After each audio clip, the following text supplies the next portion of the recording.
juta orang yang sudah menonton. Udah di sini ya. Oke, ini jam 5 biasanya pada pulang kerja gitu ya. Tapi teman-teman mau nongkrong di sini gitu ya di webinar hari ini. Nah, sebenarnya webinar hari ini itu apa sih Kak kayak gitu ya. Nah, jadi teman-teman, webinar hari ini itu merupakan webinar yang mungkin ditunggu-tunggu bagi teman-teman yang udah pernah rilis game kayak gitu ya. Nah, rilis gamenya kapan gitu, di mana gitu. Iya nanti dikasih tahu. Tapi sebelumnya perkenalkan saya Nadia, ketemu lagi dengan saya Nadia. Bakal menemani teman-teman dari awal sampai akhir acara nanti seperti itu ya. Nah, hari ini acaranya itu bikin game jago, tapi gimana rilisnya? Kadang kan bertinyi-tinyi gitu ya. Nah, nggak perlu takut teman-teman karena di sini bakal ada narasumber yang spesial pakai karet dua gitu ya dibungkus yang udah legend di dunia industri game. Mungkin teman-teman kalau yang suka ngikutin game dev Indonesia gitu ya, ini pasti familiar nih namanya gitu ya. Siapakah dia? Mari sambut yang meriah Kak Adam Ardi Sasmita. Tepuk tangan semuanya. Nggak ada VFX ya, saya tepuk tangan sendiri gitu ya. Oke, halo Kak Adam. Halo, sore-sore. Wah, gimana Kak Adam? Sehat? Alhamdulillah in this economy. Wah, Alhamdulillah sehat. nah, ini kita bakal kenalan dulu ya sama Kak Adam ini. Kenapa sih kok jadi narasumber seperti itu? Ini bakal saya kasih tahu rekam jejaknya ya, Kak Adam itu. Udah direkam terus dijejak gitu. Salah, enggak ya? Oke, jadi rekam jejak yang pertama itu mengawali pada awal kuliah-kuliahan. Kuliah-kuliahan. Itu Kak Adam ternyata lulusan ITB, jurusan Sistem Informasi dan Teknologi. Nah, ini kira-kira boleh tahu nggak Kak, angkatan berapa Kak? Aku lulusnya 2012, angkatan 2008 berarti. Angkatan 2008, oke. Iya, 2012 lulus, Alhamdulillah. Berarti tepat waktu. Eh, Luar harus biasa, dong. luar biasa, luar biasa. Nah, habis lulus dari ITB itu ternyata Kak Adam membuat studio sendiri, namanya Arsanesia ya di tahun 2011. Ini co-founder, berarti ada lebih dari satu yang jadi co-founder Kak, yang jadi Tuh, founder. betul. Berapa Bareng-bareng orang teman Kak satu itu? kampus. Dulu founding Arsenisa kita berenam. Ih, berenam, mantap. Satu Mm-mm. jurusan semua anak SI. Enggak, ada yang sistem teknologi informasi, ada yang informatikanya juga. Oh, ada informatika, ada anak Mm-mm. IT-nya. Oke. Nah, habis itu tahun 2011, tuk, tuk, tuk, tuk, tuk. Ternyata Kak Adam pada tahun 2016 itu dipercayai menjadi wakil presidennya AGI. AGI itu Asosiasi Game Indonesia ya teman-teman gitu, yang menaungi game dev yang ada di Indonesia kayak gitu. Nah, sekarang karena sudah selesai ya jabatannya, masa jabatannya, jadi advisor aja, advisornya AGI, luar biasa. Nah, terus di tahun 2019, bagi teman-teman yang mungkin familiar dengan IGDX gitu ya, ternyata Kak Adam itu salah satu pencetus ya, pencetusnya IGDX gitu ya, foundernya IGDX, luar biasa ya. Dulu tahun 2019 itu pertama di BINUS ya Kak ya, Binus Bandung, betul. BINUS Bandung. Terus Ya, sekarang ternyata lebih gede lagi ya Kak ya. sekarang di Bali, betul. Iya di Bali weh. Jadi teman-teman kalau punya rezeki yang berlebih tiap tahun bisa ikutan IGDX, alhamdulillah gitu ya. Oke, ini nextnya setelah tahun 2019 naik lagi tahun 2025 Kak Adam menjadi producer in residence di Apple Academy, luar biasa. Itu Apple-nya sendiri ya Kak ya yang ngetowel Kak Adam atau gimana nih Kak ceritanya? Jadi Apple Academy itu kan sebenarnya program udah berjalan dari 2017. Terus suatu Oh, ketika aku diminta untuk kayak gini lah ngisi-ngisi webinar, mentorship di sana gitu kan. Em, Satu batch, dua batch, makin banyak yang mulai bikin game. Nah, tahun lalu itu Apple bikin jurusan khusus namanya Apple Game Institute. Jadi kalau Apple Apple Game. Academy itu generik, semua orang diajarin bikin aplikasi, boleh bikin game dan aplikasi. Lulus dari situ ada S2-nya tuh Apple Game Institute. Nah, aku sekarang jadi produser in residence buat program yang namanya si Apple Game Institute itu. Wow, luar biasa. Tapi untuk gamenya sendiri harus Apple iOS base atau Android pun gak apa-apa gitu. harus juga tersedia di App Store. Tapi teman-teman yang lagi ikut batch satu ini ada 8 studio game, itu rata-rata ada Steam versionnya juga. Jadi mereka Oh, bikin PC games rata-rata. Tapi ada di PC, ada di Mac jadi jatuhnya. PC and Mac gitu ya. Mm-mm. Berarti Android tidak diajak. Lu tuh nggak diajak. Ya boleh-boleh aja, tidak Boleh-boleh dilarang. aja. Yang penting iOS-nya itu ya kayak iOS-nya harus ada dulu gitu. Yang penting di App Store. Oh, yang Nggak penting di harus App di Store. iOS. Kalau di iOS kan berarti harus di iPhone kan. Kalau mau Mhm. nggak bikin game mobile pun boleh. Oh, siap, siap, siap. Mantap, mantap. Next, ini tahun 2025 ini juga, 2025 kemarin ya, bukan ini ya, ini 2026. 2025 juga ternyata Kak Adam ini sebagai advisor di Yellow Heart Studio. Ini boleh cerita dong Kak, Yellow Heart Studio itu publisher kah atau gimana nih kerjasamanya? Betul. Jadi Yellow Heart itu adalah publisher game baru dari Indonesia yang fokusnya ke game premium ya, untuk game PC dan konsol. Di Indonesia saat ini soalnya yang fokus nge-publish game Indonesia ke global untuk premium itu baru satu, baru ada Toge Production doang. Sedangkan Oh, studio game di Indonesia kan ada banyak nih. hmm, hmm, Ada hmm. ratusan kan, 100 studio game baru lahir setiap tahun gitu. Hmm, hmm, hmm. Nggak mungkin satu Toge Production bisa nge-publish 100 games. Jadi we need more publishers. Makanya waktu kita ngobrol ketemu dengan foundernya Yellow Hearts, punya keinginan untuk membuat publishing company di Indonesia, aku sangat support nih karena banyak studio game lokal kita yang butuh nih dibantu untuk publishing. Jadi ya gitu ceritanya sekarang aku bisa terlibat di Yellow Hearts. Alhamdulillah, luar biasa. Langsung jadi advisernya seperti itu. Ya, oke. Ini sebelum kita lanjut ke pemaparannya ke Adam tentang enaknya self-publish atau kerja sama-sama publisher, sebelum itu saya mau tanya dulu nih, kenapa Kak Adam memutuskan untuk menjadi game dev gitu ya? Kan kalau sebagai saya juga ada di game dev, saya tuh memahami gitu ya kalau sebenarnya untuk kalian menjadi kayak di game dev tuh agak lama gitu, Kak. Kenapa mau di game dev, Kak? Oke. Kalau dulu sebenarnya tidak pernah dari kecil bercita-cita ya, misalnya kalau ditanya dari Oh. kecil cita-citanya apa, pengen jadi game dev itu aku kebetulan tidak. Tapi memang dari awal selalu ingin mindsetnya ingin create something lah, bikin company lah, bikin produk lah gitu. Kenapa jatuhnya ke game? Itu sebenarnya gara-gara Nokia.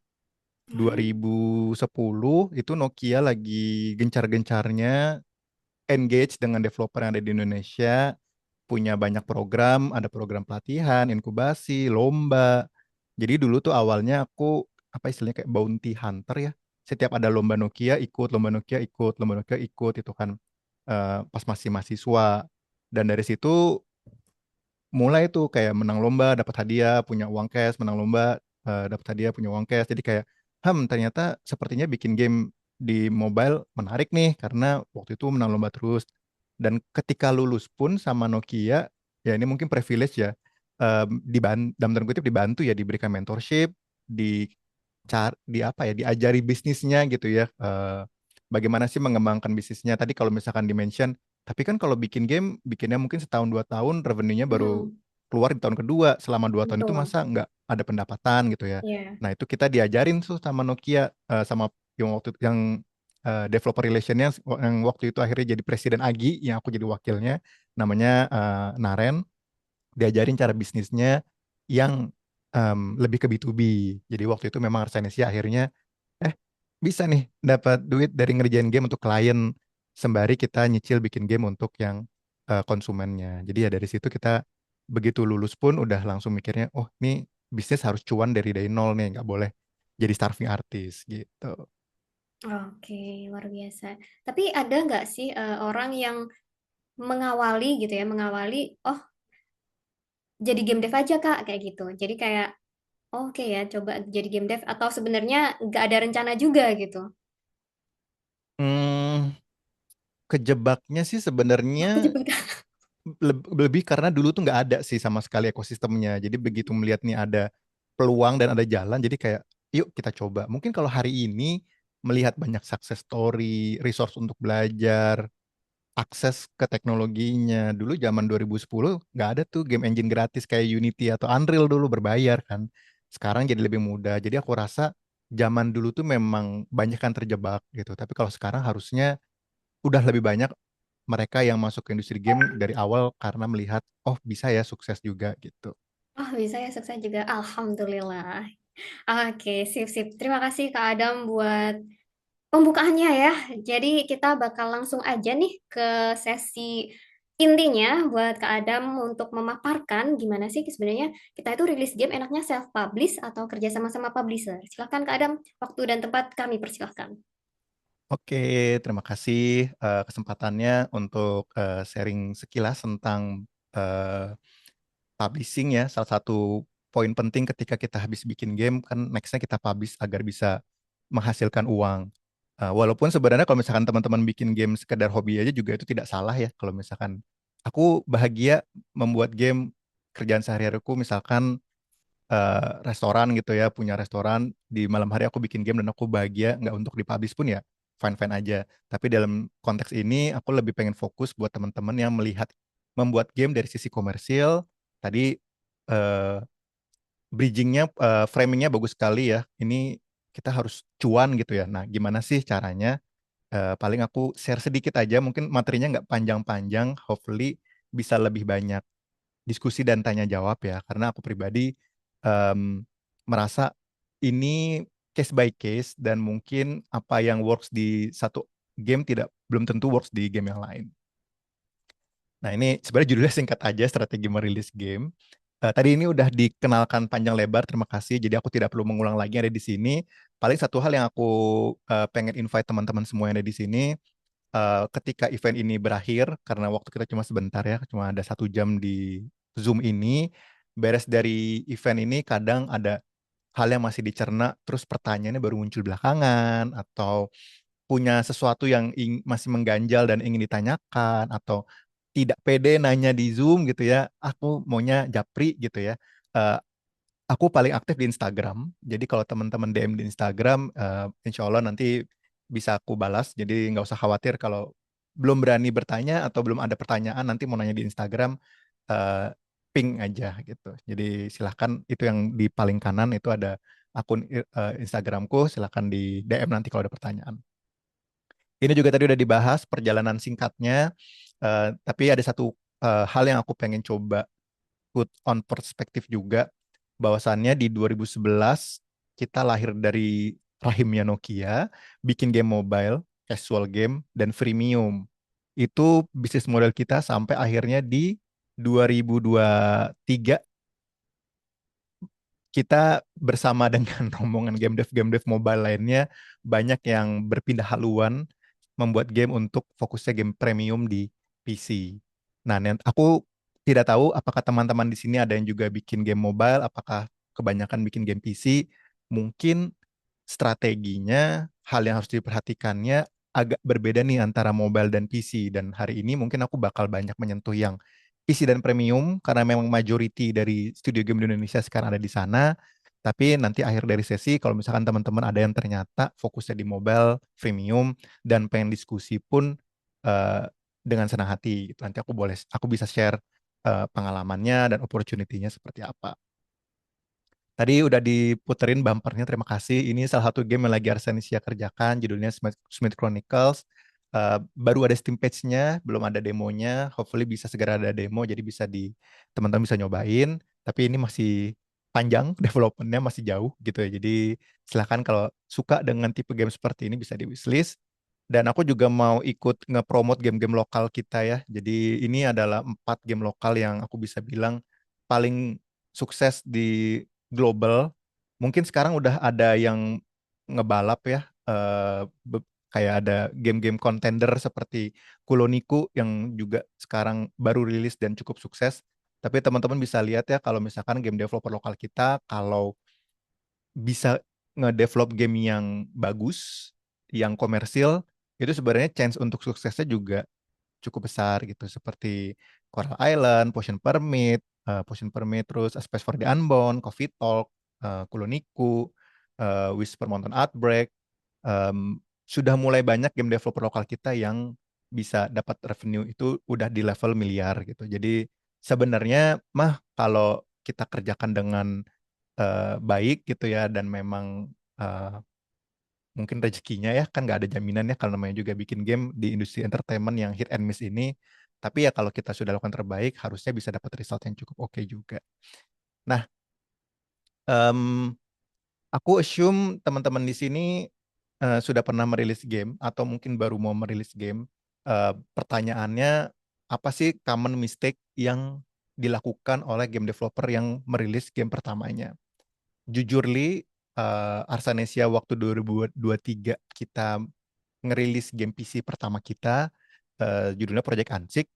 Ah, itulah kesalahan juga yang kita lakukan. Jadi, walaupun udah cukup lama di industri, tapi begitu masuk ke eh, bikin game buat PC, oh ternyata ada hal-hal yang harus kita perhatikan yang waktu itu Arsanesia belum perhatikan. Nah, em, biasanya kan memang diawali dari keinginan ya, ide ya. Aku ngide nih, pengen bikin sebuah game gitu kan. Lagi suka game apa, atau kepikiran pengen bikin suatu game, atau memang suka genre tertentu gitu. Tapi intinya datanglah sebuah inspirasi, ide dari langit untuk sebuah bikin game.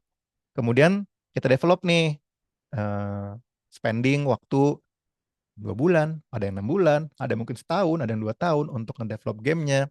Begitu akhirnya selesai development, kita upload di store, mungkin di Steam, kemudian kita klik release, publish gitu kan.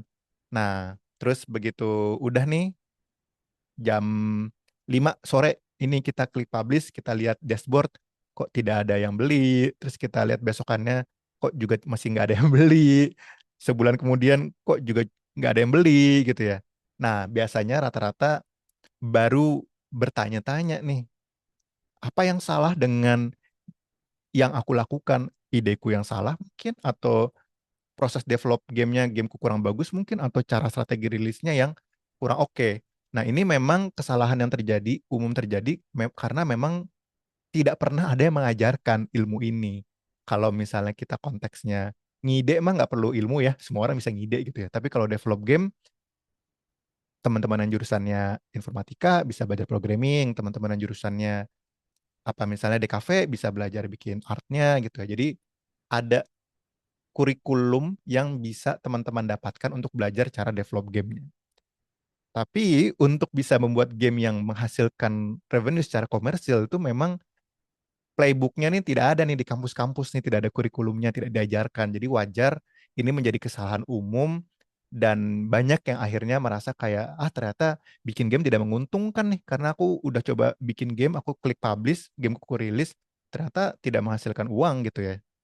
Akhirnya eh, merasa gagal di situ. Jangan khawatir, kamu tidak sendiri. Sebagian besar dari kita juga belajar learn the hard way.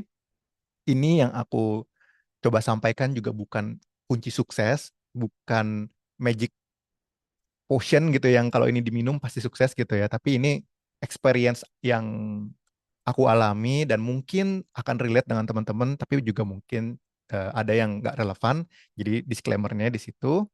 Nah, yang pertama dari proses ideation itu tuh ada 4 hal yang harus kita consider sebelum kita decide, oke, ini game yang mau kita buat. Ada satu video YouTube yang dibuat sama Chris Anthony, CEO-nya Toga Production, yang menurut aku bagus banget, ngebahas tentang dia bikin term sendiri namanya Waikigai. Kalau Ikigai kan filosofi Jepang ya, yang tentang hidup dengan passion dan dibayar gitu kan. Nah, ini di game dia bikin Waikigai gitu. Jadi kombinasi antara 4 lingkaran gitu kan.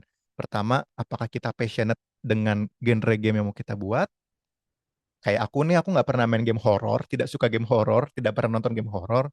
Tentu tidak make sense buat aku untuk ngebikin game horor just because trennya lagi ke sana gitu kan. Karena aku nggak tahu apa yang bikin sebuah game horror itu fun.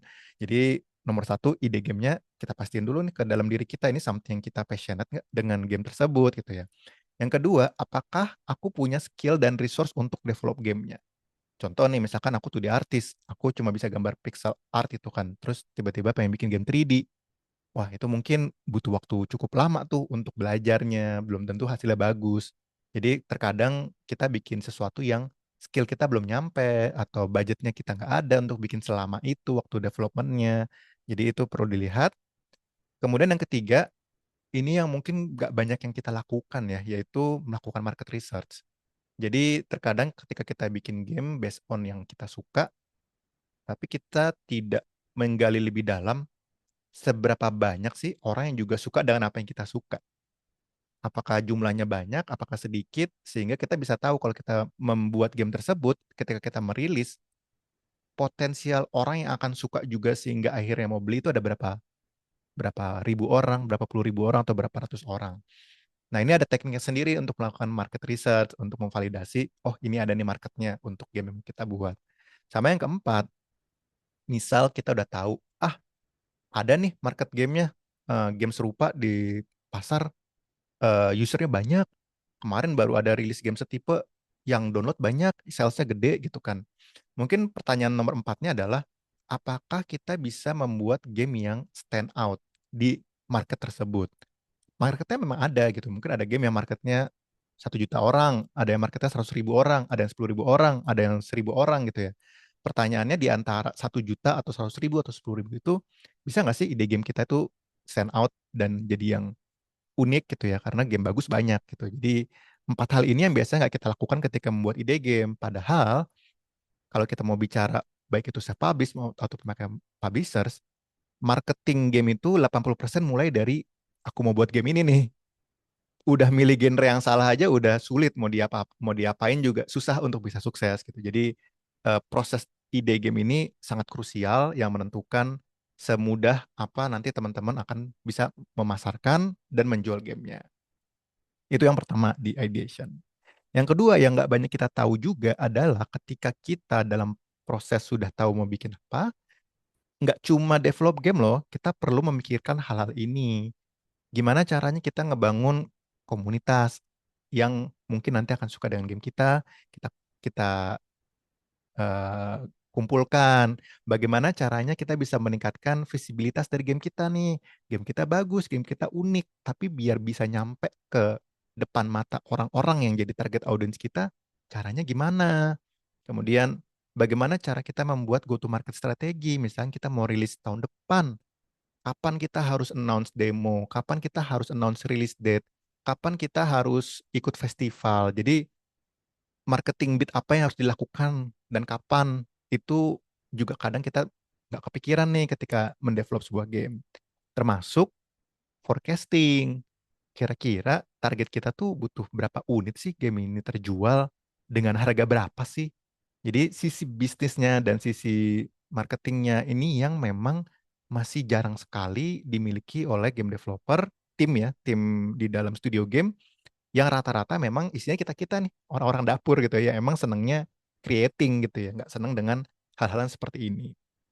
Nah, kemudian ini juga mungkin tricky partnya, pun kita udah tahu caranya, berarti kan harus ada nih orang yang nge-manage Discord-nya, Reddit-nya, sosial medianya, ngebalas-balasin komentar di community hub-nya, perlu spending waktu untuk bikin game trailer, bikin key art yang bagus, milih screenshot yang bagus, menentukan tag dari gamenya, bikin copyright game description yang bagus, melocalize bahasa dari Steam page-nya, ngelocalize bahasa dari gamenya, join event, online, daftar ke online event, join offline event, reach out media, konten kreator, eh, streamer. Jadi sebenarnya nggak cuma mau bikin game dan mau develop game aja nih. Kalau emang mau bikin game yang komersialis sukses, di bawahnya tuh ternyata ada banyak banget hal-hal yang harus kita lakukan. Nah, disinilah publishers masuk. Nah, kalau ada yang belum tahu seperti apa sih sebenarnya partnership antara developer dengan publishers. Bedanya apa? Nah, kalau di Indonesia, misalkan kita bikin PT, itu udah beda tuh KBLI-nya antara developer sama publishers. Karena tadi ya bisnis proses juga beda-beda. Jadi nanti teman-teman kalau mau bikin PT, coba dicek lagi KBLI-nya itu developer kah, publishers kah, atau mau dua-duanya karena mau self-publish. Tapi biasanya stepnya adalah developer punya game. Game itu adalah intellectual property punyanya studio game tersebut.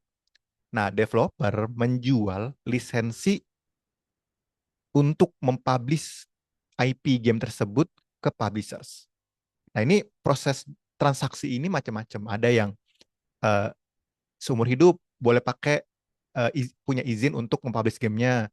Ada yang per 10 tahun diperpanjang, per 5 tahun diperpanjang gitu. Tapi intinya kita memberikan lisensi kepada publishers untuk menjualkan IP game kita. Jadi bukan, memang ada sih yang dealnya adalah nih sekalian ambil aja IP-nya gitu kan. Tapi most of the case yang dijual belikan transaksinya adalah lisensi untuk mempublishnya kepada publishers. In return, publishers memberikan tiga hal. Satu, development budget, uang untuk ngedevelop gamenya, karena biasanya developer datang ke publishers itu membawa ide atau membawa prototype atau membawa pitch deck, gitu, butuh budget untuk developmentnya. Nah, itu yang publishers berikan. Yang kedua, memberikan marketing budget. Kalau buat ikut event di Gamescom, di Tokyo Game Show, kalau buat bayar content creator, kalau buat iklan di TikTok, di Facebook, nah itu publishers yang bayarin. Sama services budget, kalau mau bikin translation bahasa Jepang, bahasa Korea, bahasa Cina, itu juga nanti dibayarin sama publishersnya itu. Nah, yang kedua, udah nih terjadi transaksi, ini lisensinya, oke ini dealnya, dikasih development budget, dikasih marketing budget sekian, service budget sekian. Nextnya, tugasnya apa? Ya developer bisa fokus aja, develop gamenya. Fokus membuat game yang bagus sesuai dengan vision dari game developernya, dan publishers melakukan tugasnya yang tadi itu ya, marketing, service, user acquisition, promosi, porting, localization, itu semua dilakukan oleh sisi publishers. Nah, begitu udah selesai semua, developer udah selesai develop gamenya, tugasnya publishers adalah menjual gamenya di market. Nah, mungkin term yang teman-teman perlu pahami ada namanya recoup dari investment. Kan di fase satu publishers memberikan tiga item ini kan. Let's say development budgetnya 100.000 dolar, marketing budgetnya 100.000 dolar, service budgetnya 50.000 dolar. Jadi publisher itu kan investasi ke game kalian, IP game ini 250.000 dolar.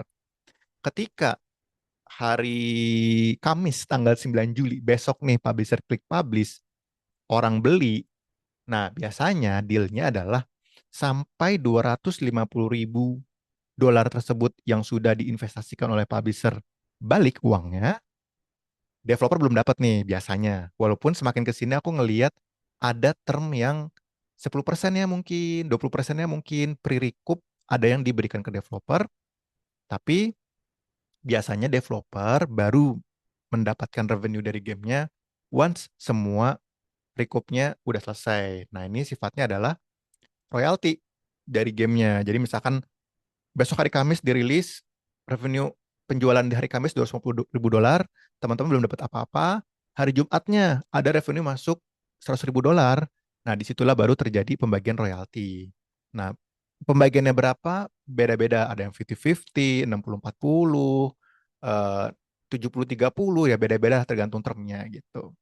Nah, nanti tugasnya publisher adalah selama sisa waktu dari ownership terhadap IP tersebut, ya dia maintain gamenya.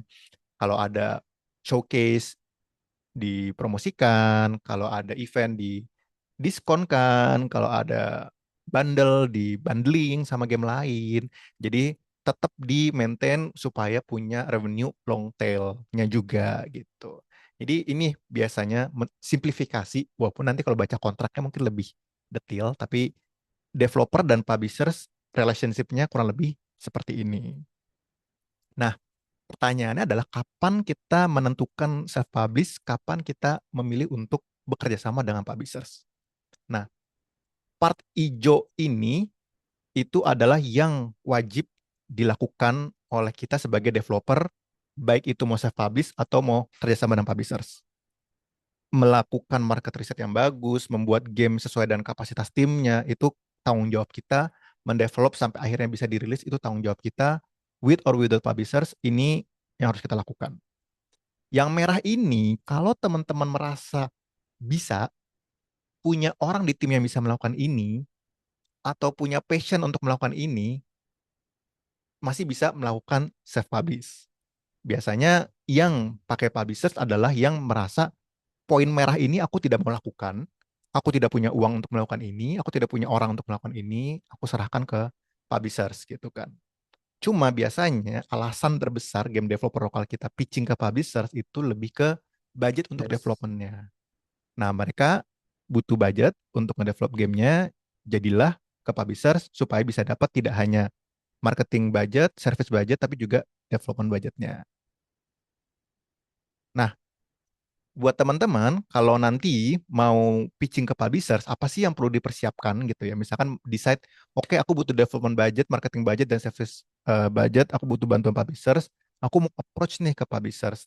Nah, ini beberapa hal yang perlu disiapkan di dalam pitch deck teman-teman. Pertama, jangan pitching kalau final game feel dan look-nya belum selesai.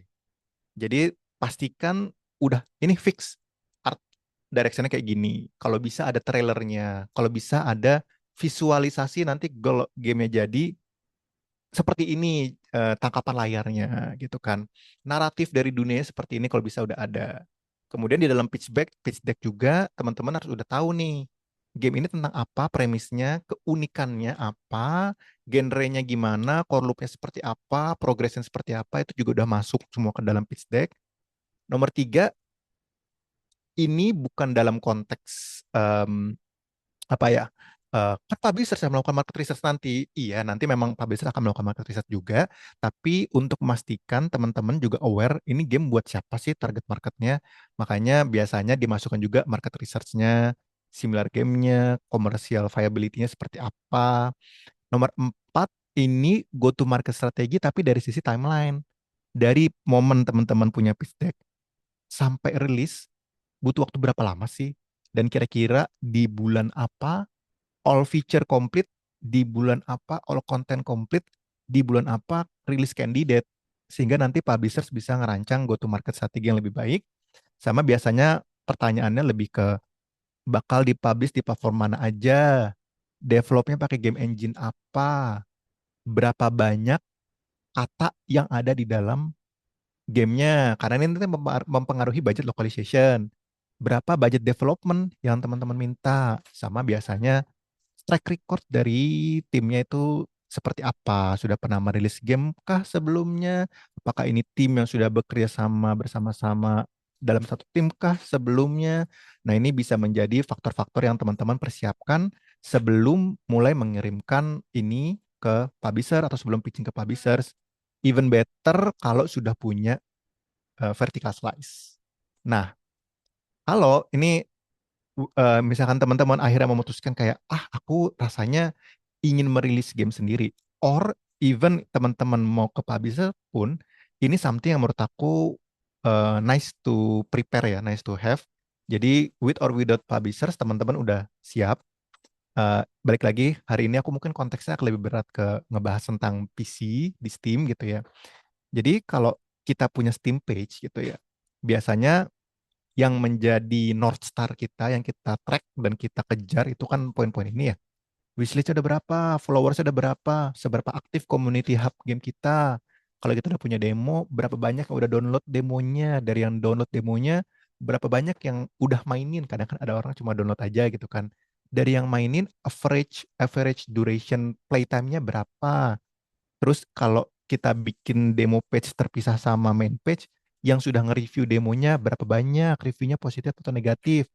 Terus nanti kalau udah hari H rilis kan berarti yang udah beli berapa banyak, yang udah review game berapa banyak. Nah ini poin-poin yang kita pasti akan pantau sebagai developer yang self-publish ataupun publishers. Nah, tapi yang kita harus perhatikan ada tiga. Pertama, conversion dari Steam page ke poin yang ada di kanan itu penting. Yang nggak kalah penting, teman-teman harus perhatikan juga Steam algoritma ya. Jadi bagaimana game teman-teman ditemukan di dalam ekosistem Steam. Muncul di similar game kah, atau muncul di search bar kah, atau muncul di mana, yang itu mempengaruhi impression. Ketika dimunculin, yang ngeliat itu di Steam page mereka, berapa banyak yang ngeklik sampai akhirnya masuk ke Steam page kita. Nah ini something yang kita juga perlu track secara berkala gitu ya, untuk menjaga udah healthy belum ya Steam setup kita gitu. Nah, kalau Steam page kita setup kita udah healthy, impressionnya bagus, set area bagus, conversion-nya bagus, baru kita kasih push dari eksternal. Gimana caranya kita bisa ngedatengin eyeball baru dari luar, dan kita nge-build community-nya. Gimana caranya kita bisa punya community yang kuat. Nah, ini ada beberapa poin nih yang mungkin nggak akan kita bahas satu-satu hari ini karena panjang. Tapi ini checklist-checklist yang kita perlu aware untuk meningkatkan impression, click-through rate, conversion. Kemudian kalau eksternal tuh apa aja sih item-itemnya gitu kan. Contohnya adalah ini, dan community yang dibangun. Paling satu hal yang aku pengen pointing out adalah, aku nggak tahu teman-teman familiar atau enggak, tapi semenjak sebelum bulan April atau Mei 2026, kita punya rule of thumb, jangan rilis game sampai punya 7.000 wishlist gitu kan. Jadi ada rule of thumb-nya, harus udah punya 7.000 wishlist dulu baru rilis game, karena nanti akan masuk ke Steam algoritma, naikin impression, masuk ke popular upcoming, masuk ke new and trending gitu kan. Terus jangan lupa Steam Next Fest itu ya, itu panen wishlist besar ada di situ. Sepertinya semakin ke sini trennya udah semakin berubah. Value dari wishlist sudah semakin menurun, karena apalagi value dari Steam Next Fest ya. Karena semakin banyak game yang dirilis di Steam setiap tahun, semakin saturated.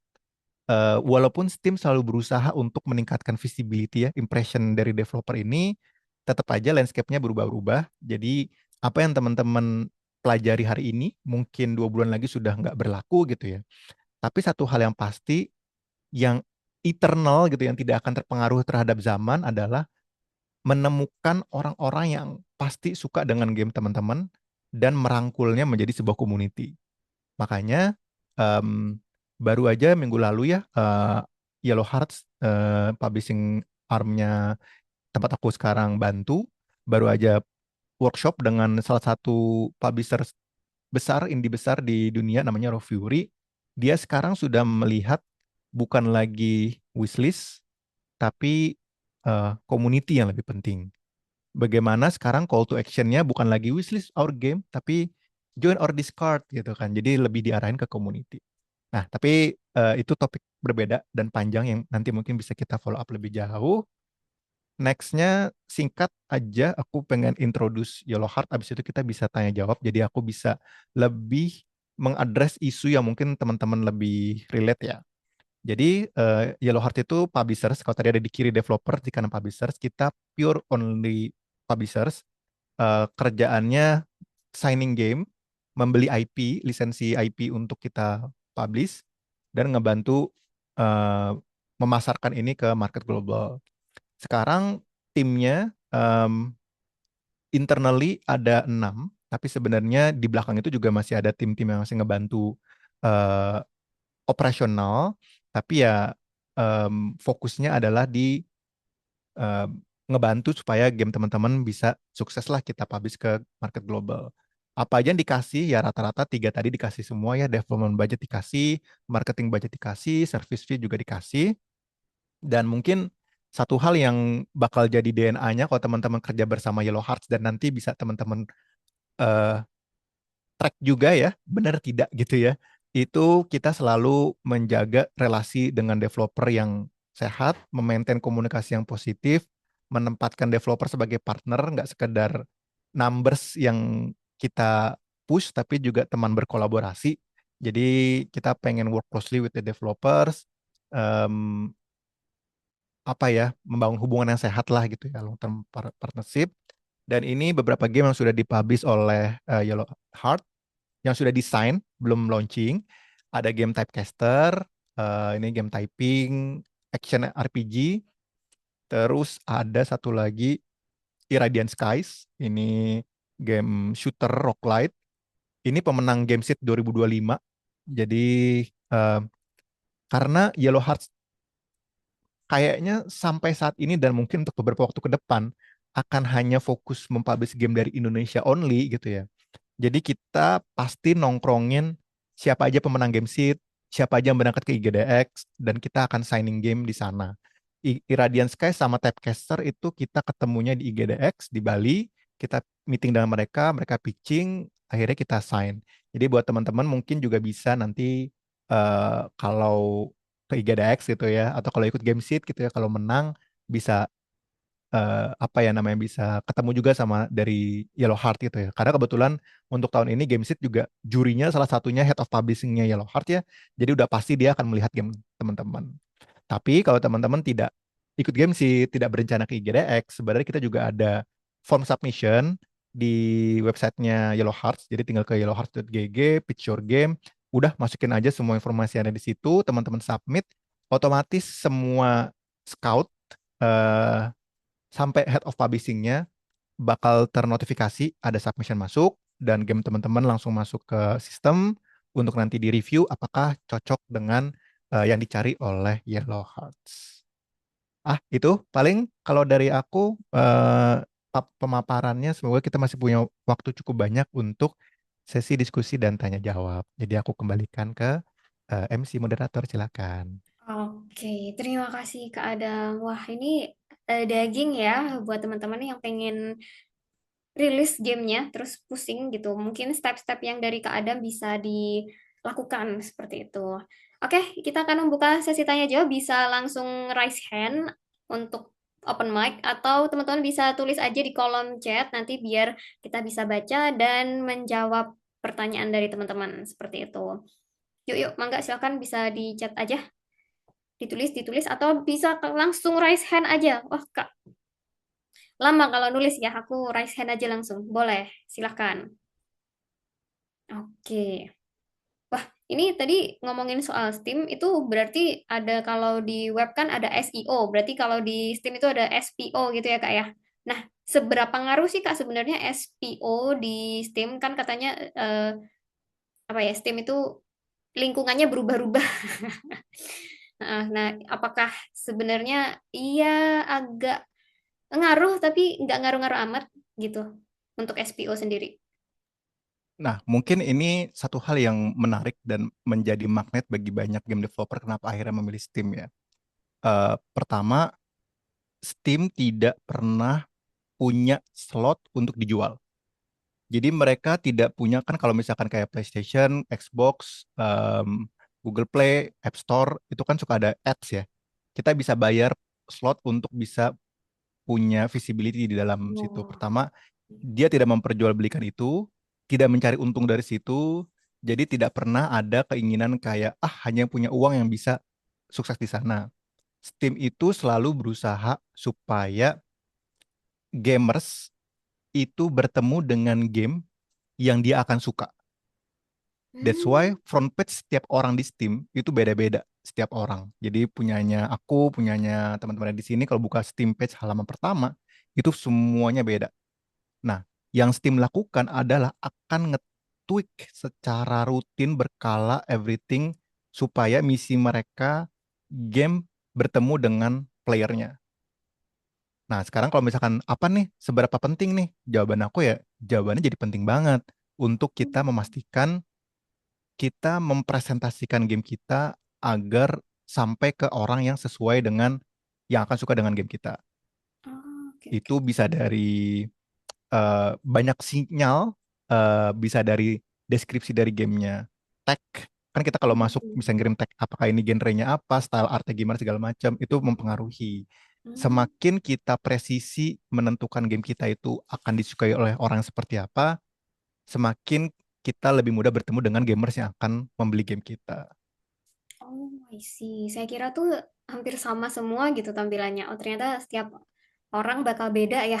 Oh, Bakal beda, betul. siap-siap. Terima kasih, Kak Adam. Yuk, kita ini ada pertanyaan. Yang pertama dari Jody Ruben. Apakah ini Jody Ruben yang itu? Oke, ini pertanyaannya kalau Yellow Hearts ada specific genre yang mau di-achieve, itu apa ya, Kak? Kalau boleh tahu. Terus, as a new publisher, strategi apa yang dipakai yang better than other publishers? Hmm, Gimana? Yang pertama, strategi yang mau di-achieve adalah kita akan ngelihat strength dari studio game yang ada di Indonesia in general. Saat ini, so far kita bisa lihat strength terbesar kita, pertama ada di visual, dan yang kedua ada di keunikan gameplaynya kan. Makanya kalau teman-teman lihat dua game yang kita sign saat ini, adalah game-game yang membawa sesuatu yang baru, yang fresh gitu kan. Kayak, oh ini game action RPG spell-spell tapi sambil ngetik-ngetik ya, itu kan something yang new. Atau kayak eh Irradiant Sky gitu kan. Oh, kita bikin game shooter pakai pesawat tapi kita bisa ngemantulin balik serangan musuhnya pakai bounce bounce gitu. Jadi yang kita cari selalu gitu ya, sesuatu yang bisa pop up di market, yang stand out dan emang bring out skill dari game developer di Indonesia. Jadi nggak ada kayak spesifik hanya genre ini. Mungkin spesifiknya lebih ke kita belum confidence. Ini mungkin masuk ke nomor dua ya, Iya. strateginya. Kita belum confidence untuk ngambil genre yang butuh em, marketing strategi atau budget yang besar. Ada Hmm. genre-genre yang memang saturated yang memang agak susah gitu ya, misalkan kayak apa game triple A atau apa gitu ya. Itu yang masih kita coba hindari. Jadi strategi kita adalah kita pengen masuknya as indie developers yang bring out indie games yang unik dari Indonesia, sehingga nanti media yang kenal dengan game-game Yellow Hearts itu juga pasti punya ekspektasi ini adalah game-game dengan fresh, ada gameplay yang fresh gitu kan. Jadi kalau misalkan teman-teman pitching ngebawa mekanik yang emang populer kok, marketnya gede, tapi nggak ada something yang Unik. unik, itu mungkin agak susah sih. Ah, oke oke. Emang lain gitu ya. Cari yang Mm-mm. agak lain gitu ya. Oke, siap-siap. Terima kasih Moga menjawab ya Kak Jody Ruben tadi atas jawaban dari Kak Adam. Alright, next we have Fakri Amin. Ini pertanyaan saya, sepertinya mirip dengan yang di atas. Apakah semua genre game bisa diterima sama Yellow Hearts atau publish atau genre-genre tertentu yang menjadi prioritas atau red flag? Oke, kalau yang tadi prioritasnya yang unik nih, yang unik ya di garis bawahi. Nah, apakah ada red flagnya, Kak? Oh, ini red flag tuh dia nggak ada. Hapus. Mm. Ini mungkin kalau red flag bukan red flag juga ya, lebih ke mungkin ada publisher lain yang lebih cocok untuk Nah, game tersebut gitu ya. Contoh kayak kita beberapa kali sempat melihat ada game-game lokal kita yang cukup ambisius gitu ya, yang budgetnya gede, yang target unit salesnya besar gitu kan. Itu something yang kita kayak kayaknya better kamu eh, approach publishers yang emang punya strength di tempat tersebut.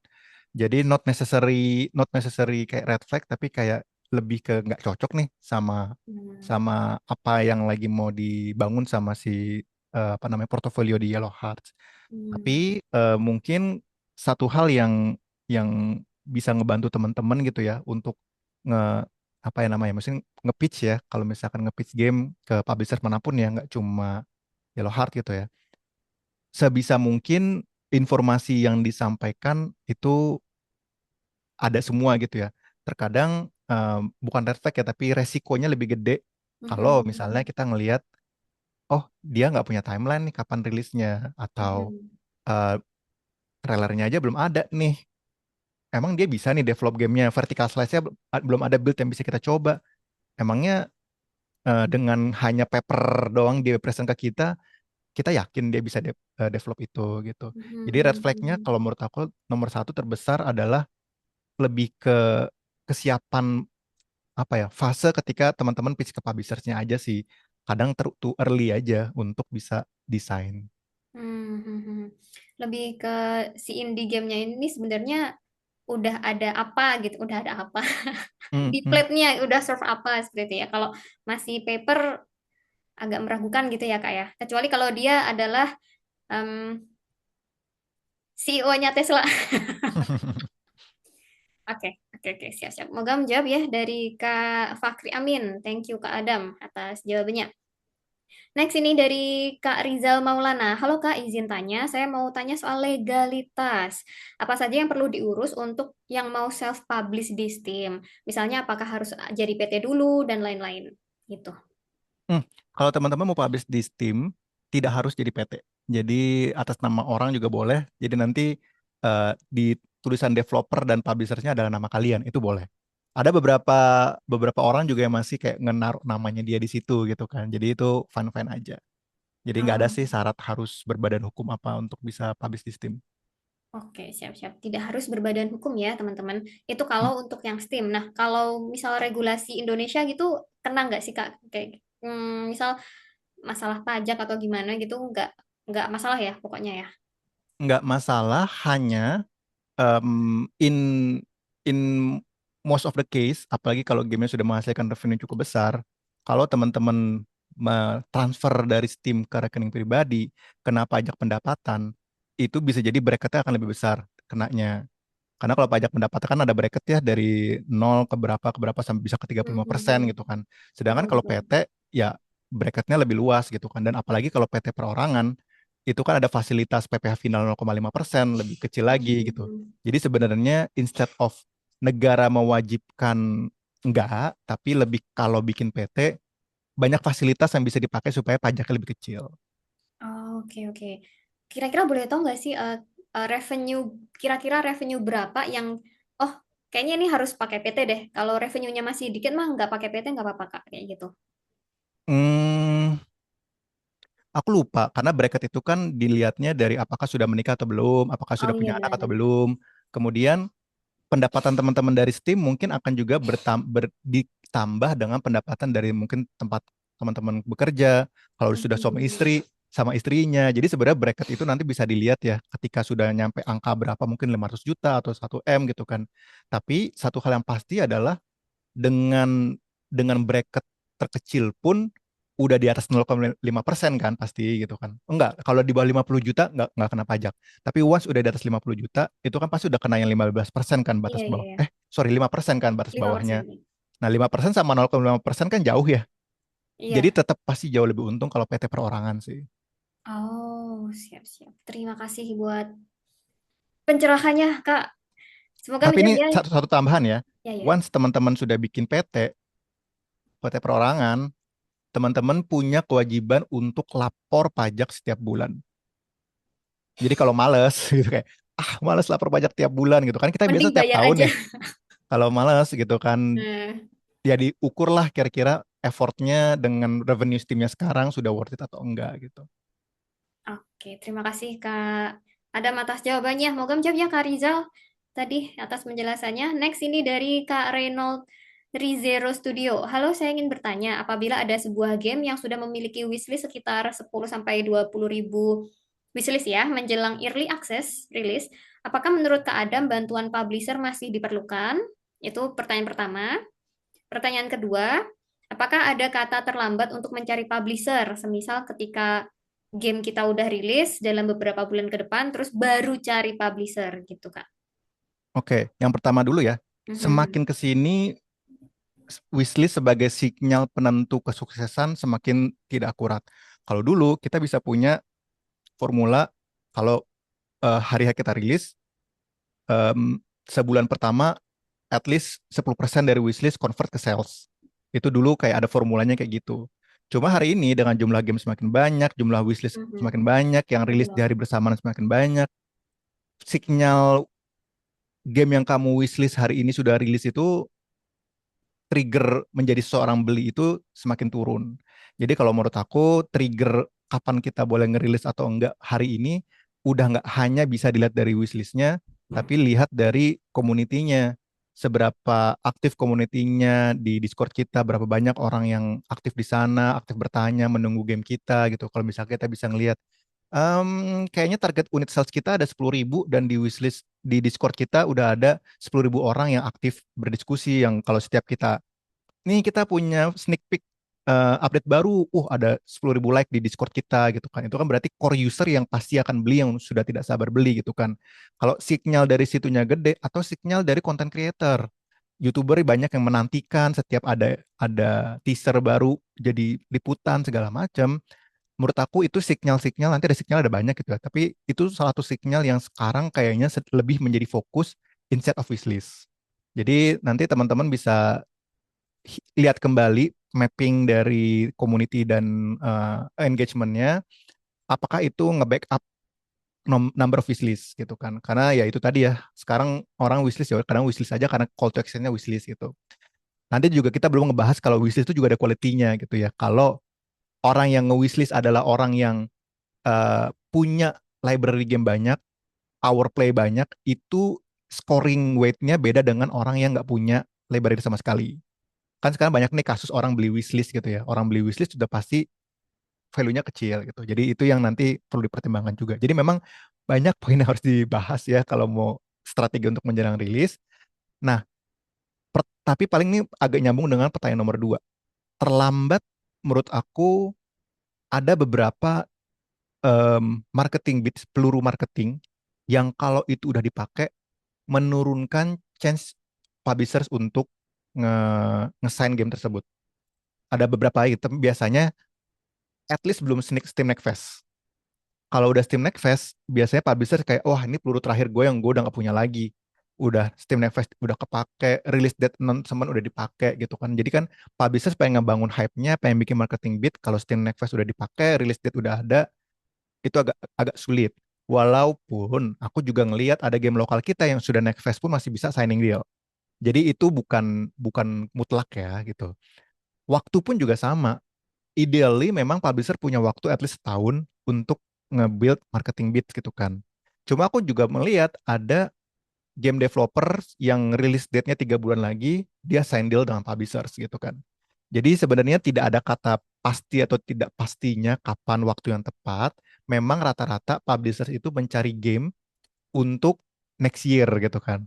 Tahun ini mereka udah punya nih game-game yang udah siap dirilis. Dia kalau datang ketemu kalian 2027 apa nih gitu kan, lagi nyari koleksi 2027. Jadi kalau teman-teman submit game ke Yellow Hearts buat 2026 or mid 2027 harusnya udah nggak akan bisa diambil karena kita udah penuh gitu kan. Tapi kalau mid to late apalagi 2028 masih 18 bulan ke depan, roomnya masih banyak untuk publishers bisa ambil.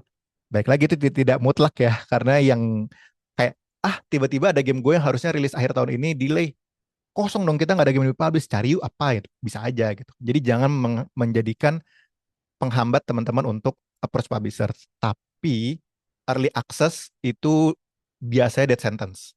Udah dianggap publish. Jadi kalau kamu udah early access, udah nggak akan mungkin bisa dapat publishers lagi. Hampir nggak ada publishers yang mau ngambil yang sudah early access sih. Karena Hmm. early access udah dianggap publish. Kalau udah publish, ngapain nyari publishers gitu kan. Oh, oke, oke, oke. Siap-siap. Terima kasih atas jawabannya, Kak Adam. Tapi mau tanya nih, misal kalau tadi udah ada wishlist misal 10.000, 20.000, itu nge-pitching ke publisher, apakah itu akan membantu ya? Membantu dapat Membantu, deal? membantu, tapi nomor satunya bukan itu yang dilihat. Oh. Jadi kemarin di salah satu workshop kita dengan Raw Fury, kita study case inbound yang masuk gitu kan. Coba dong ajarin kalau misalkan ada inbound masuk ke email publishers yang kalian lihat apa itu kan, setelah lihat pitch deck segala macam, dia masuk ke Discord channelnya. Ada berapa orang di Discordnya? Dia masuk ke community hub Steam page-nya. Udah berapa banyak orang yang komentar di situ. Jadi karena itu tadi ya, wishlist sekarang bisa dibeli, jadi number of wishlist itu udah nggak jadi acuan utama. Apalagi ya kalau Hmm. misalkan kita ngelihat rasio wishlist dengan followersnya jauh. Karena biasanya kayak followers dikali 20 jadi wishlist gitu kan. Tapi kalau ini udah kejauhan antara wishlist dengan followersnya, kita kayak, ini wishlist dari mana gitu. Kenapa orang yang wishlist nggak follow gitu. Kadang-kadang ngeliat dari situnya juga. Oke, terima kasih Kak Adam. Oke, ini kita baru jawab beberapa pertanyaan, tapi udah jam 6. Apakah dari Kak Adamnya mau lanjut aja atau gimana nih Let's time-nya? go. Oh, let's go aja. Oke, guys. Ya, Siap. Ini next ini dari ya Kak Kartono ya? Salah. Kak Budiman dulu. Iya, Kak Budiman dulu. Ini Kak Budiman mau tanya nih, validasi market itu penting sebelum masuk fase development atau gimana sih untuk melakukan validasi market kayak gitu? iya, ini aku setuju banget. Jadi memang memang oke. Jadi gini, ide game itu bisa datang dari dua sisi. Satu dari kita maunya bikin apa, kedua market trennya apa. Aku pribadi tidak begitu suka berangkat dari market trennya apa. Karena kan yang bikin game lama ya, setahun 2 tahun ya. Mhm. Bisa jadi Ya. dalam waktu 2 tahun trennya udah berubah lagi nih gitu kan. Jadi Mhm. aku lebih suka eh, kamu sukanya apa dan apakah ada komunitas atau sebuah apa ya target audience yang juga suka dengan genre itu. Biasa kita bisa lihat misalkan di Reddit nih ada cozy games subreddit gitu kan dan banyak yang ngobrol di sana gitu kan. Oh berarti banyak nih yang nyari cozy games atau nanti ada subreddit farming games gitu ya. Oh berarti banyak nih yang suka farming games itu kan. Validasi menurutku itu adalah memastikan ide game yang mau kita bikin ini adalah something yang exciting buat target audience kita. Hmm. Tekniknya ada banyak, ada bisa kayak ngebaca review dari similar games di Steam gitu kan. Misalkan ada game yang sukses tapi review negatifnya banyak, apa nih yang bisa kita solve dari review negatif tersebut? Atau ada game yang udah sangat sukses, eh, menjadi sebuah genre sendiri kayak bullet hell gitu ya. Itu kan udah jadi genre sendiri. Kita bisa bring kebaruan apa ya? Begitu kita coba, kita coba kasih twist sesuatu, kita bring back tuh ke community bullet hell enthusiast gitu kan. Lihat nih aku punya game bullet hell combine with fishing mechanic misalnya gitu ya. Mereka suka atau enggak gitu. Jadi sebenarnya banyak teknik validasi yang bisa dilakukan. Walaupun tadi ya tren pasti berubah, tapi kalau misalkan teman-teman bisa bertemu dengan orang-orang yang emang suka dengan genre tersebut sih harusnya lebih eternal aja sih marketnya. Oke, terima kasih. Berarti kayak gerilya gitu ya, gerilya ke komunitas-komunitas kayaknya yang game yang Hmm, aku suka apa nih, terus gerilya cari komunitasnya kayak gitu. Oke, oke, siap. ya. Gitu ya caranya validasi market, Kak Budiman. Moga menjawab. Terima kasih, Kak Adam. Oke, next ini dari Kak Kartono. Halo Kak, tadi sempat ditunjukin di slide yellowhearts.gg, ditunjukin development funds needed. Gimana cara hitung angka fund yang dibutuhkan kalau masih solo game dev solo? Sebenarnya mau solo atau mau duo atau berlima sebenarnya simpel aja ngitungnya. Berapa uang yang kalian butuhkan untuk hidup selama proses development itu? Misalkan developmentnya butuh 10 bulan. Kalian tuh bisa hidup selama 10 bulan butuh uang berapa?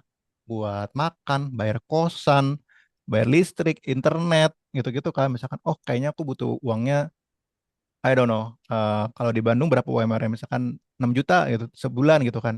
Ya udah 6 juta kali 10 berarti butuhnya berapa? 60 juta gitu aja, simple. Misalkan timnya bersepuluh berarti 60 juta kali 10 gitu, berarti 600 juta. Itu yang kalian propose. Jadi hitungnya kalau termnya adalah burn rate ya, berapa burn rate bulanan kalian gitu untuk ngedevelop game itu as a team maupun solo gitu. Karena Oh, kan solo developer juga pasti butuh makan ya. Jadi nggak ada bedanya mau solo developer mau tim pasti dilihatnya dari burn rate-nya. oke, siap-siap. Terus itu kan kalau fund ya. Nah, itu kalau dari Yellow Heart sendiri, apakah ada maksimum investment gitu ya ke setiap indie? Kalau boleh tahu. Hmm, Kalau dalam konteks capability itu aku rasa harusnya sih nggak ada karena kan hitungannya investment Oh. aja ya. Possibility-nya ini game bakal balik berapa segala macem. Lebih ke appetite aja sih sekarang. Kayak kita itu nyari game yang belum berani ngambil yang gede-gede gitu kan. Ya sebenarnya waktu awal kau ketemu sama si Unya Chin juga kayak, oh kita mau publish game dengan budget miliaran setahun langsung 3 game gitu kan. Aku kayak mending kita pelan-pelan dulu aja deh gitu kan. Iya bener. Jangan Too langsung ambisius. kita pelan-pelan dulu aja, kita gamenya mungkin kecil-kecil dulu aja sehingga kita nggak perlu compete sama publisher-publisher yang lebih gede yang marketing budgetnya juga lebih gede. Jadi em, nggak relate, nggak tergantung dengan berapa nominalnya, tapi lebih ke berapa lama developmentnya, seberapa banyak scope gamenya. Acuannya gamenya Typecaster sama Iradian aja. Itu kan game scope berapa sih? 4 jam 5 jam konten ya. Mhm. Ya selama masih di range itu sih harusnya masih aman sih. Oke, oke, oke. Terima kasih Kak Adam buat penjelasannya. Ya, moga menjawab ya untuk Kak Kartono gitu. Jadi dihitung aja habis biayanya berapa nih untuk ngedevelopnya. Oke, Hmm. sip, sip. Mungkin kalau di Solo, salah, ini game dev Solo, bukan teman-teman di Solo. Mungkin kalau di Solo lebih murah gitu ya kalau daripada di Jakarta. Nah, mungkin juga rate-nya bisa berbeda kali ya, Kak. Kalau di gitu apa geografis gitu. Alright, next ini dari Kak Dinan FF. Kak izin tanya, sebelum memberikan pitch deck atau proposal, apakah wajib berbadan hukum terlebih dahulu? Tadi kan PT sebelum Steam. Apakah perlu PT sebelum Steam? Nah, tapi kalau untuk pitch deck nge-pitch ke Yellow Hearts, apakah ada ketentuan badan hukum nih, Kak? Pas pitch enggak, cuma nanti Hmm. pas deal, em, demi melindungi kalian juga, kita prefer kalian juga bikin PT. Oh, oke, oke. Berarti kayak di encourage after deal gitu. Oke, ini kalian kayaknya perlu PT deh. Itu Betul, difasilitasi karena nggak ya, Kak? kalau di ini aku yang keputus ya. Enggak, Halo, enggak. Enggak. Aman, aman. tes tes Aman, aman. Kedengeran. Tes, tes. tes tes tes. Oh, Aman, aman. Masuk suaranya. Oh, di masuk. Masuk, masuk, masuk. masuk ya? Masuk, Oh masuk. yes, yes. Oke. Ya. Karena kalau di Yellow Hearts kita juga punya mission untuk mentorship ya, mentoring ya. Jadi Oh, memang kita tidak tidak ada hanya, jamnya. bahkan justru dua studio game itu studio game baru. studio game pertama mereka semua gitu Hmm. kan. Jadi kita juga ingin nge-mentorshipin teman-teman yang under Yellow Hearts. Karena kalau teman-teman udah jago, udah profesional, ya mereka cari publishers dari luar aja gitu ya. Udah nggak perlu Mhm. lagi mentorship itu. Nah, salah satu part mentorship itu kita pengen memastikan teman-teman aware terhadap pemisahan aset personal. Kalau misalkan atas nama individu, let's say pahit-pahitnya nih teman-teman ada deal sama PlayStation.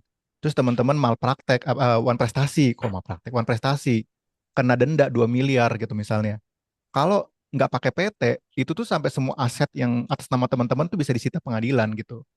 Tapi kalau PT, ya udah aset PT-nya aja yang akan disita. Kalau udah nggak ada aset lagi, dipilotkan, selesai. Jadi sebenarnya kita pengen ngajarin itu juga gitu. Jadi kalau emang kita udah mau profesional, teman-teman akan menerima uang dalam jumlah besar, teman-teman akan deal dengan platform owner, akan deal dengan berbagai macam bentuk deal, lindungi aset pribadi teman-teman, bikin PT persorangan juga boleh. Oke, siap-siap. Terima kasih. Nah, kira-kira apakah pembuatan PT step-stepnya itu bakal difasilitasi sama Yellow Hearts atau kita kasih ilmunya aja nanti kalian daftar sendiri gitu? Kalau bikin PT perorangan tuh gampang banget. Gampang banget. Itu kayak udah tinggal masuk ke OSS, klik-klik jadi gitu kan. Kalau mau Oh, bikin oke, PT yang oke. badan, itu yang baru susah karena perlu ke notaris, disahkan oleh Kemenkumham dan lain-lain. Kalau PT perorangan tuh gampang banget. Oke, oke. Terima kasih atas penjelasannya, Kak Adam. Yuk. Next, moga menjawab ya. Ini dari Kak Dinan. Oke, next ini Kak Rafif Azzaki. Halo Mas, mau bertanya. Yang pertama, biasanya untuk publisher kerjasama dengan batas waktu, itu biasanya use case-nya apa ya? Karena biasanya bukankah publisher sudah pasti memiliki IP game yang dipublish? Terus pertanyaan kedua, untuk game-game dengan genre yang sangat niche, seperti VR, apakah memungkinkan dipublish di Yellow Heart? Dan apakah bisa multi-platform niche tersebut? In example, Pico atau Metastore. Oke, ini Hmm, pertanyaan pertama dulu kayaknya ya. betul. Pertanyaan pertama adalah kalau kalian ketemu publishers yang di dalam kontraknya adalah IP-nya jadi punya publishers, Publisher. Mm. pikir dua kali. Oh, Karena harusnya IP-nya tetap punya kalian, yang kalian berikan adalah lisensi, izin penggunaan IP tersebut untuk dijual. Unless teman-teman memang tujuannya menjual IP teman-teman ya, which is fine. Karena aku juga tahu ada developer game lokal kita yang emang dia pengen jual IP-nya. Sehingga mhm, kontraknya IP-nya jadi punya publishers. Cuma mhm. most of the case, IP-nya akan punya teman-teman. Jadi itu yang perlu dikonsider. Durasinya berapa lama? Aku pernah ngeliat kontrak yang durasinya 5 tahun, 7 tahun, 10 tahun, dan seumur hidup juga ada. Seumur hidup. Seumur hidup juga ada. Paling nanti kayak term exit-nya aja kayak gimana. Misalnya, jika kedua belah pihak dirasa sudah tidak saling ingin kerjasama lagi, bisa begini metodenya gitu-gitu. Daripada perpanjang terus gitu kan, ada yang modelnya kayak gitu. Oh, Jadi siap, itu siap. durasi. Yang kedua, genre ya. Nah, VR, VR niche. itu jujur something yang kita nggak tahu rule booknya seperti apa, Hmm. marketnya sebesar apa gitu kan. Jadi pengennya sih belajarnya dari PC dulu, habis itu ke konsol. Jadi kayak kita udah mulai ngobrol dengan konsol platform untuk bisa masukin game kita ke sana. Mungkin mobile, mungkin. Tapi kalau VR kayak nantilah ya. Ujung gitu. Kalau udah bisa semua, apalagi nih yang kita belum bisa VR yuk gitu mungkin ya. Oke, berarti untuk VR masih belum dulu ya, gitu. Ya, Oke, semoga menjawab dari Kak Rafif Azzaki. Thank you Kak Adam. Ini hmm, next mungkin kita pilih-pilih aja ya, udah jam 6.14 gitu ya. Takutnya lebih molor lagi gitu. boleh Hmm, boleh. ini dah dari Rizal Maulana deh. Rizal Hmm, Maulana. Terima kasih Kak, izin tanya satu lagi. Untuk game pertama yang bisa dibilang belum punya nama, apakah wajib untuk didaftarkan IP dan lain-lain sebelum gamenya rilis? Tadi kan ngomongin PT ya Kak ya, ini masalah IP nih. ya. Nah, ini atau boleh didaftarkan saat gamenya udah menghasilkan profit aja. Soalnya kan IP kalau ngomongin IP agak rumit sih IP ya. Gimana nih Kak? Hmm. Jadi intellectual property, hak kekayaan intelektual itu kan ada banyak klasternya. Yang Mm-mm. berhubungan game sama game biasanya tiga. Eh, hak merek, trademark, hak cipta atau copyright, sama paten. Paten itu misalkan game design. Jadi game design itu bisa dipatenin tuh. Kayak menangkap monster menggunakan bola, itu bisa dipatenin tuh. Ada patennya juga gitu. Itu bisa dipatenkan. trademark itu didaftarkan. Siapa yang lebih dulu mendaftarkan, dia yang punya trademarknya. Kayak merek biskuit Superman kan dulu ada biskuit Superman ya. Nah itu Ya. karena si perusahaannya udah ngedaftarin duluan merek Superman untuk biskuit di Indonesia gitu kan. Ya udah jadi dia pemegang merek itu sampai akhirnya selesai masa waktunya gitu kan. Jadi siapa yang mendaftarkan duluan nama brandnya, merek brandnya itu yang punya dan didaftarkannya ke tiap negara dan tiap kategori yang berbeda.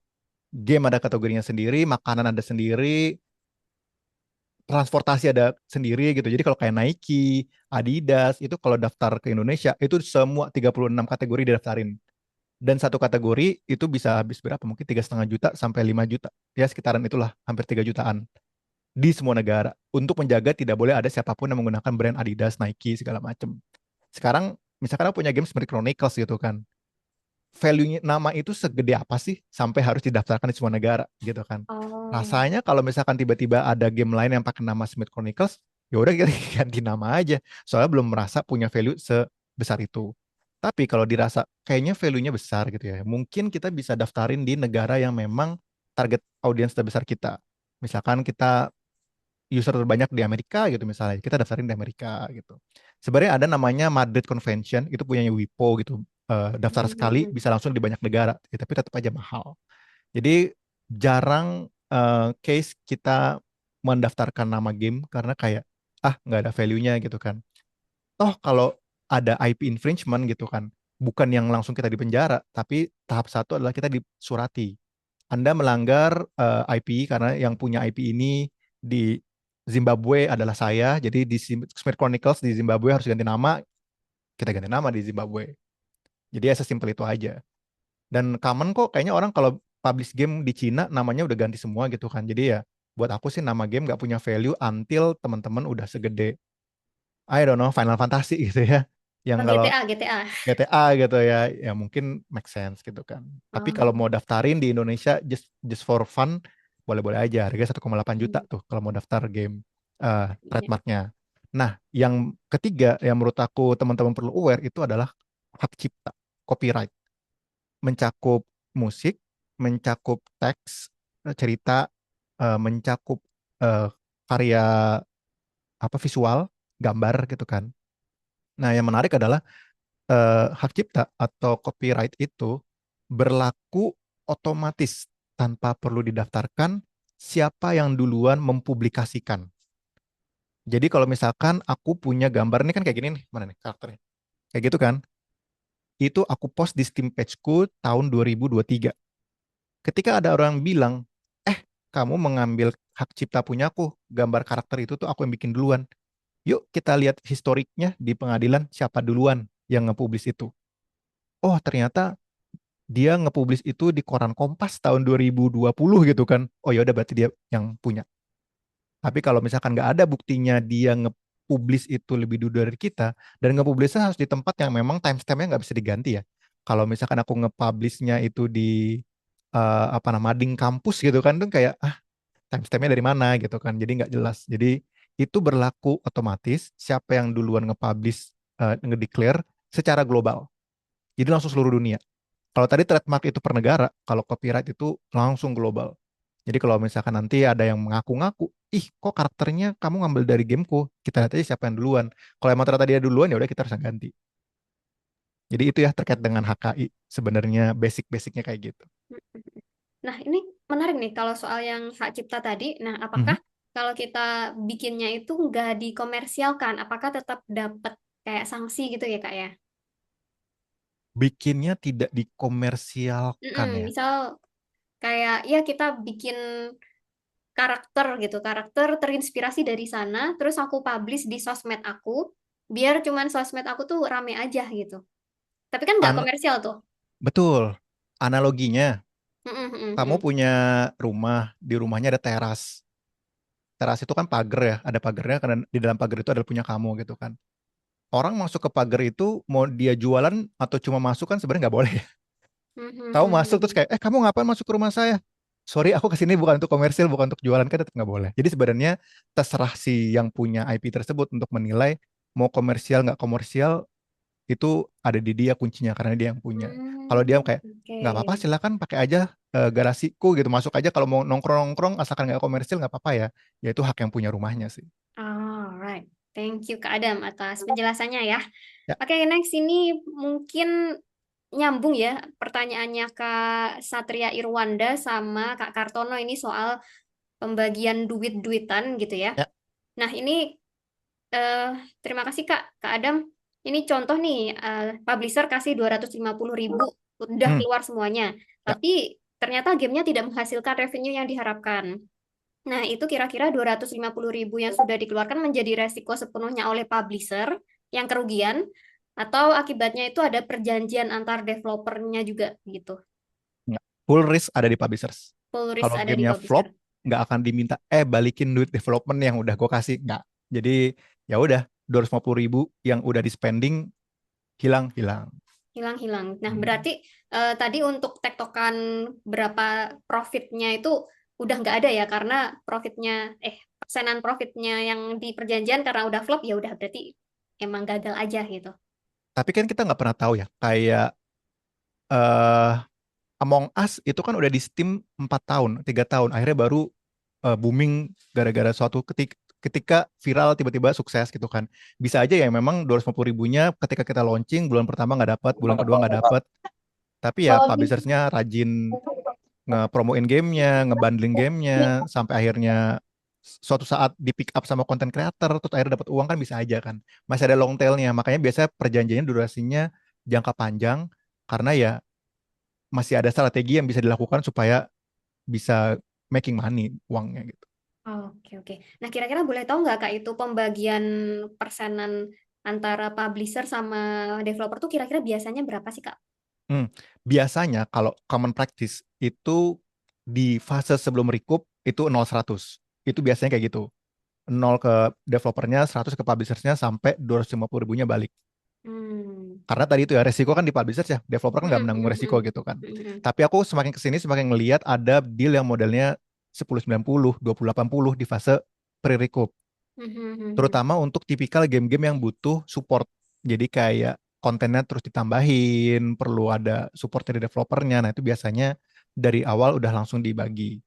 Ketika Oh. sudah recoup, eh, common practice-nya adalah 50-50. Hmm, hmm, Cuma hmm, hmm. ini faktor variabel yang bisa menggeser jadi lebih besar ke publisher atau developer tuh banyak banget. Jumlah investmentnya seberapa gede gitu kan, atau publishersnya mungkin lebih punya nama gitu sehingga kayak dia lebih lebih punya more on their side of the table gitu kan. Tapi aku juga bisa ngelihat yang majority ke developer bahkan bisa sampai 70% ya karena dia nggak minta Wow. development funding gitu kan. Dia cuma Oh butuh gitu. marketingnya doang gitu kan. Hmm. Jadi sebenarnya itu variabel yang sangat bergeser bergantung dari scale apa yang di put on the table from both sides sih. Hmm, hmm, hmm. Berarti nggak ada resep khususnya ya, kayak gitu. Betul. Terima kasih Kak Adam atas pertanyaannya. Moga menjawab ya untuk Kak Kartono, Kak Fajar, sama tadi siapa nih? Kak Satria Irwanda atau bukan ya? Atau tadi siapa ya? Ya, ya, tadi yang bertanya. Moga menjawab ya teman-teman. Ini next paling ya, yang paling terakhir kayaknya ya. Yang terakhir itu Kak Dinan. Kak Dinan ini tanya tentang untuk funding yang eligible dan non-eligible ada apa aja ya Kak contohnya? Funding eligible dan non-eligible. Hmm, Biasanya sih kalau funding itu cuma ada 3 bentuk tadi itu ya. Development, funding buat teman-teman hidup, mendevelop gamenya. Yang kedua adalah funding untuk marketing, biaya buat promosi, beli iklan, showcase, bayar konten kreator. Sama yang ketiga, service kayak butuh QA eksternal, butuh translator buat ngelokalisasi bahasanya, butuh software house untuk ngeporting ke konsol. Around 3 itu aja sih. Yang non eligible ya apa ya kalau misalkan buat beli properti gitu nggak tahu ya. Buat beli rumah atau apa kayaknya sih enggak. Tapi ya biasanya yang teman-teman propose itu development fundingnya aja. Kalau marketing Eligible ya sama berarti ya. service-nya itu biasanya nanti publishers yang propose ke developernya. Oke, buat game kalian kita propose budgetnya $500.000 ya buat marketing. Nanti teman-teman bisa nego kayak aku butuhnya $1 juta, soalnya game kayak gini nih biaya marketingnya gede, butuh $1 juta buat marketingin. Nah, nanti itu negotiable lah. Oh, oke, oke. Siap-siap. Terima kasih buat jawabannya nih, Kak Adam. Nah, ini mungkin pertanyaan terakhir. Berarti nanti Mhm. kalau teman-teman nih ikutan ke Yellow Hearts, apakah dari Yellow Hearts itu bakal bantuin untuk marketingin gamenya after deal? Mhm. Jadi memang nih ya, yang akan teman-teman dapatkan, pertama teman-teman akan punya produser. Jadi akan ada external producers yang ngebantu ngejaga timeline teman-teman, yang ngebantu ngasih feedback, tektokan, misalkan teman-teman kayak desain yang ini udah oke atau belum ya, atau misalkan ini ada art style A sama B mau yang mana ya, teman-teman punya partner untuk berdiskusi. Eh, itu ada produser. Kemudian teman-teman juga akan disupport oleh tim eh, marketing. Nanti kalau misalkan teman-teman punya Instagram, punya Discord, nanti dari tim Yellow Hearts yang akan bantu nge-manage. Tapi itu opsional. Terkadang ada tim yang kayak, aku pengen kita tetap sendiri deh ngejalanin sosial medianya. Boleh. Jadi nanti kita collab post aja ya. Tapi kayak, ah, aku nggak ada orang nih buat nge-manage Discord. Nah, nanti si tim dari Yellow Hearts itu bakal masuk jadi adminnya, nge-manage sosial medianya. Terus marketing apa lagi ya? Oh, kalau misalnya reaching out content creator, media segala macam. Nah, itu tim dari Yellow Hearts tuh yang nanti akan email-emailin, building Wah, connection sama sama content creator, bikin program-program kayak kita punya content creator program nih buat yang mau mainin game-game Yellow Hearts gitu kan, ada gimmick-gimmicknya. Itu nanti dari timnya mereka. Kalau mau pameran kayak misalkan nanti nih Agustus nih mau ada booth di Gamescom. Itu kan satu bootnya mahal ya, harganya 4.000 euro. hmm, Itu yang bayarin betul. publishers. Nanti publishers Hmm. yang terbang ke sana, yang kita jagain bootnya. Jadi kalau ada media datang, kita bisa kenalan, introduce game kita gitu. Jadi teman-teman bisa fokusnya udah bikin game aja. Daras itu semuanya yang ngerjain nanti dari publishers. Luar biasa. Terima kasih Kak Adam atas penjelasan benefitnya kalau teman-teman nanti lolos ke Yellow Heart seperti itu ya. Oke, itu kayaknya pertanyaan terakhir kita hari ini. Terima kasih buat teman-teman yang udah hadir sampai jam 6.28 ya. Mungkin yang mau sholat silakan. Tapi sebelum kita tutup, boleh nggak sih kita open cam semuanya terus kita foto bareng untuk ini ya, apa nih namanya ya? Mengabadikan gitu ya, mengabadikan momen hari ini. Yuk, teman-teman pada open cam yuk. Open cam guys, open cam. Saya mau ngefoto wajah teman-teman hari ini yang ini mungkin the future gitu ya. Future indie game dev Indonesia gitu. Tuh kan Jody Ruben yang itu, iya bener. Oke, yuk silahkan, silahkan. Oh ini dari Kak Adam nih di chat. Kalau mau nge-DM ya silahkan DM di Instagram @ardisas gitu ya. Silahkan kalau mau nge-add Kak Adam. Terima kasih Kak Adam. Berarti nanti follow aja Kak Adam ya gitu ya. Oke, yuk silakan open cam-nya semuanya. Saya akan ini nge-capture wajah-wajah ganteng dan cantik kita hari ini. Silakan ya. Oke, yuk kita hitung ya. Satu, dua, tiga, cheese. Alright, satu lagi guys, satu lagi. Biasanya kalau cewek itu foto minimal 3 kali gitu ya, biar afdol. Kalau nggak 3 kali, waduh.